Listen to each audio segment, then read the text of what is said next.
Video dokumenter ini untuk mempelajari perkembangan sejarah sastra Indonesia.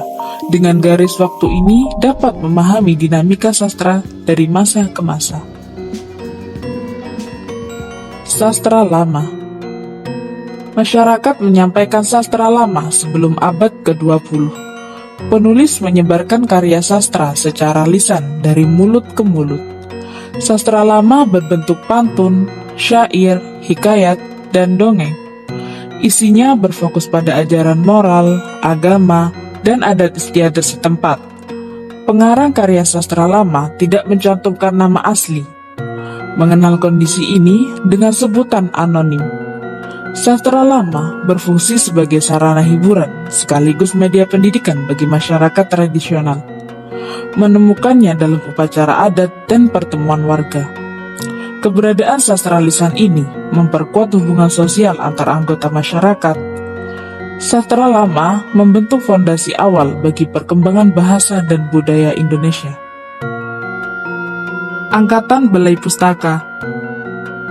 Pemerintah kolonial Belanda mendirikan penerbit Balai Pustaka pada tahun 1917.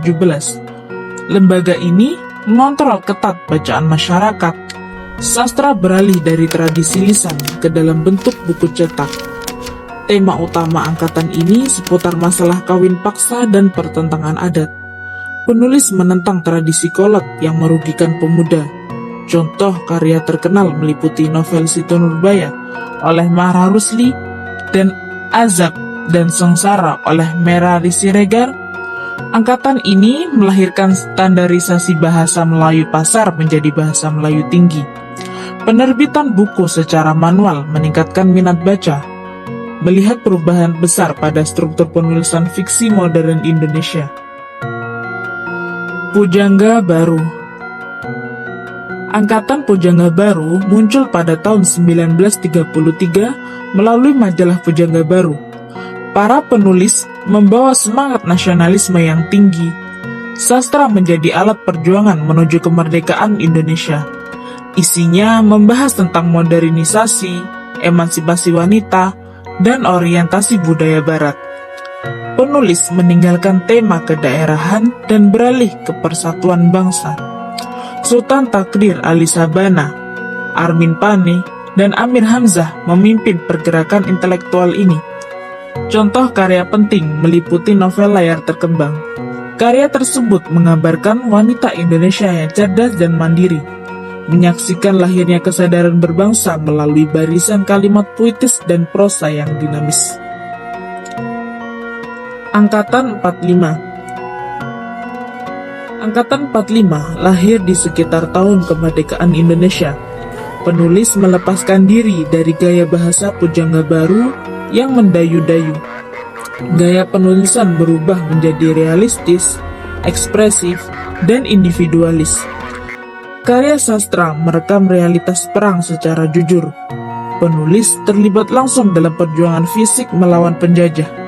Khairil Anwar memelopori angkatan ini melalui puisi berjudul Aku. Contoh lain meliputi Pramoedya Anantatur dan Idrus.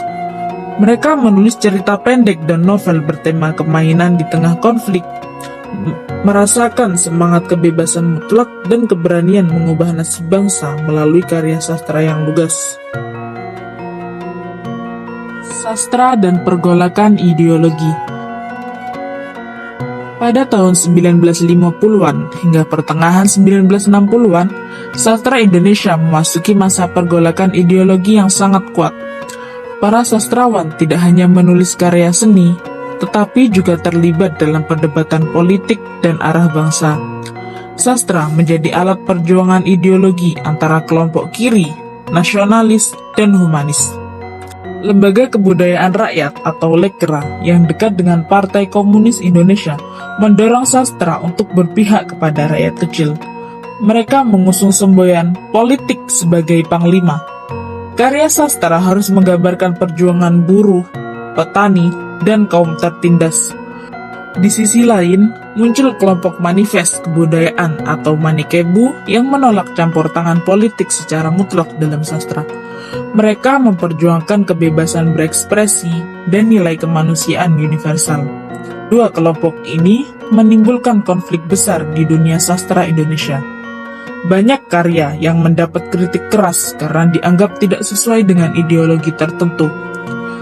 Situasi semakin memanas menjelang peristiwa G30 SPKI pada tahun 1965. Setelah peristiwa tersebut, pemerintah membubarkan PKI beserta organisasi yang berafiliasi dengannya, termasuk Lekra. Banyak sastrawan mengalami penangkapan, pengasingan, hingga pelarangan berkarya. Pergolakan ideologi ini meninggalkan luka sejarah sekaligus menunjukkan bahwa sastra memiliki kekuatan besar dalam memengaruhi cara berpikir masyarakat. Sastra bukan hanya hiburan, tapi juga cermin pertarungan, gagasan, dan kekuasaan pada zamannya. Sastra Orde Baru. Setelah pergolakan politik pada tahun 1965, Indonesia memasuki masa Orde Baru di bawah pemerintahan Soeharto. Pada masa ini, pemerintah melakukan pengawasan ketat terhadap kebebasan berpendapat, termasuk dunia sastra. Banyak karya sastra yang dianggap mengkritik pemerintah mengalami sensor dan pelarangan. Meskipun demikian, sastra tetap berkembang dengan tema yang lebih beragam. Para penulis mulai mengangkat persoalan sosial, kemiskinan, ketidakadilan, dan kehidupan masyarakat modern. Sastra menjadi media kritik sosial yang disampaikan secara simbolis dan tersirat agar terhindar dari sensor pemerintah. Sastrawan terkenal pada masa ini antara lain W.S. Rendra, Sapardi Djoko Damono, Putu Wijaya, dan Umar Khayyam. W.S. Rendra dikenal melalui puisi-puisi kritik sosial yang lantang. Sapardi Djoko Damono menghadirkan puisi yang sederhana tetapi penuh makna, seperti puisi Hujan Bulan Juni. Putu Wijaya menampilkan karya yang eksperimental dan absurd untuk menggambarkan kehidupan manusia modern. Pada era ini, juga berkembang sastra populer melalui majalah, surat kabar, dan novel remaja. Minat masyarakat terhadap bacaan semakin meningkat seiring perkembangan pendidikan dan media massa.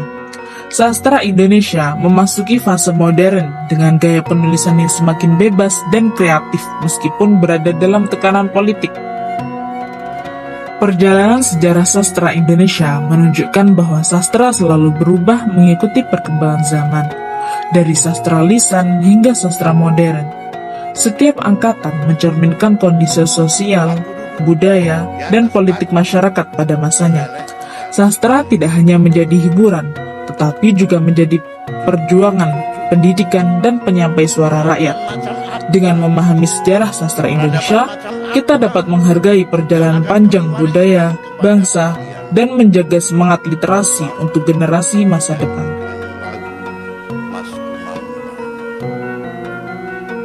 Kami adalah angkatan pongah, besar pasak dari tiang. Kami tidak mampu membuat rencana menghadapi masa depan, karena kami tidak menguasai ilmu untuk membaca tata buku masa lalu, dan tidak menguasai ilmu untuk membaca tata buku masa kini. Maka rencana masa depan hanyalah spekulasi keinginan dan angan-angan.